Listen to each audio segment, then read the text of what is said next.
Vigilance enquiry అని సర్కార్ భయపెడుతోంది. ఓవైపు ప్రధాన అనుచరుల అరెస్టుతో అసలేం జరుగుతుందో అంతు చిక్కటం లేదు. మండలిలో మంత్రి లోకేష్ ఆగ్రహం వ్యక్తం చేసిన తీరు కూడా ఆయనకు కంటి మీద కునుకు లేకుండా చేస్తోంది. ఇలా వరుస ఇష్యూస్ చూస్తుంటే it's time for Vallabhaneni Vamsi అంటోంది కూటమి సర్కార్. మైలవరంలో మట్టి తవ్వకాలపై కథ మొత్తం బయటికి తీస్తున్నారట. అంతలోనే టీడీపీ ఆఫీస్ మీద దాడి కేసులు వంశీ అనుచరులు అరెస్ట్ అయ్యారు. ఇలా వంశీని అన్ని దిక్కులా రౌండప్ చేస్తున్నారా? వరుస కేసులతో ఉక్కిరి బిక్కిరి చేయబోతున్నారా?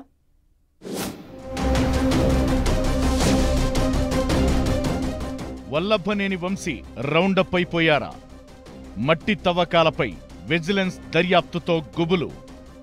టీడీపీ నేతపై దాడి కేసులో అనుచరుల అరెస్టుతో టెన్షన్. హడావుడి అవసరం లేదు, హంగామా అంతకన్నా వద్దు. అందరి బొక్కలు బయటకొస్తాయి. విచారణల్లో వాస్తవాలు వెలుగులోకి రాబోతున్నాయి. టైం చూసి ఒక్కొక్కరిని ఆధారాలతో సహా మూసేద్దామని పక్కా ప్లాన్ను ఇంప్లిమెంట్ చేస్తోంది కూటమి సర్కార్. కొడాలి నాని చుట్టూ కేసుల ఉచ్చు బిగుస్తుండగానే వల్లభనేని వంశీని పక్కాగా ఫ్రేమ్ చేసే ప్లాన్ నడుస్తున్నట్టు తెలుస్తోంది. లేటెస్ట్ గా అసెంబ్లీ వేదికగా మంత్రి కొల్లు రవీంద్ర చేసిన కామెంట్స్ తో వంశీని భయం వెంటాడుతోంది. మైలవరంలో మట్టి తవ్వకాలపై గన్నవరం మాజీ ఎమ్మెల్యేపై విజిలెన్స్ విచారణ జరుగుతోందని, త్వరలోనే చర్యలు ఉంటాయని మంత్రి కొల్లు రవీంద్ర బాంబు పేల్చేశారు. సిఐడి విచారణకు కూడా ఆదేశిస్తామని చెప్పారు. గత ప్రభుత్వంలో మట్టి గ్రావెల్ తవ్వకాల్లో దోపిడీ జరిగిందన్న ఆరోపణలు ఉన్నాయి. ఇందులో వల్లభనేని వంశీ ప్రమేయం ఉందన్న ఎలిగేషన్స్ తో విజిలెన్స్ విచారణ జరుగుతోంది. ఇప్పటికే 179 మందిపై కేసులు నమోదు కాగా 90.38 కోట్ల రికవరీకి చర్యలు తీసుకుంటున్నట్టు తెలుస్తోంది. ఈ వ్యవహారంలో వంశీకి ఉచ్చు బిగిసేలా కనిపిస్తోంది. విజిలెన్స్ రిపోర్ట్ రాగానే సిఐడికి అప్పగిస్తామని, ఆ తరువాత మట్టి తవ్వకాలపై వంశీ మీద కేసు నమోదుతో పాటు అరెస్టు వరకు వ్యవహారం వెళుతుందన్న టాక్ వినిపిస్తోంది. మరోవైపు గన్నవరం నియోజకవర్గంలో వంశీ ముఖ్య అనుచరులుగా ఉన్న 6గురిని అరెస్టు చేశారు పోలీసులు. టీడీపీ నేత కాసనేని రంగబాబుపై దాడి కేసులో అదుపులోకి తీసుకున్నారు. ఆ తరువాత గన్నవరం టీడీపీ ఆఫీస్పై అటాక్ కేసులో A1గా ఉన్న వల్లభనేని వంశీని కూడా అరెస్టు చేసే అవకాశాలు ఉన్నాయంటున్నారు. ఇప్పటికే కోర్టు వాయిదాలకు తప్ప గన్నవరం రావడం లేదు వంశీ. త్వరలో ఆయన మరో కోర్టు వాయిదాకు రావాల్సి ఉందట.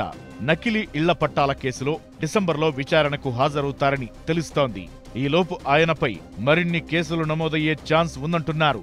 ఓవైపు గన్నవరం టీడీపీ నేతపై దాడి కేసు, ఇంకోవైపు మట్టి తవ్వకాలపై విజిలెన్స్ విచారణ. ఇలా వరుసబెట్టి వంశీని కేసులు చుట్టుముట్టే అవకాశం కనిపిస్తోంది.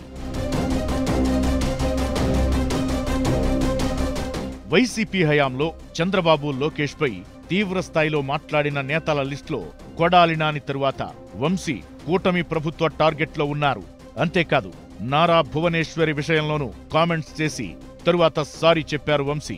ఈ వ్యవహారంలోనూ వంశీపై త్వరలో కేసులు నమోదయ్యే ఛాన్స్ లేకపోలేదు. తన తల్లిని అవమానిస్తే ఊరుకోవాలా అంటూ ఈ మధ్య మండలిలో మంత్రి లోకేష్ చేసిన కామెంట్స్ ఇక్కడ ప్రస్తావనకు వస్తున్నాయి. వంశీ చేసిన కామెంట్స్ పై యాక్షన్ ఉంటుందని లోకేష్ చెప్పకనే చెప్పారంటున్నారు టీడీపీ నేతలు. అందుకే మండలి వేదికగా లోకేష్ ఆగ్రహం వ్యక్తం చేశారని అంటున్నారు.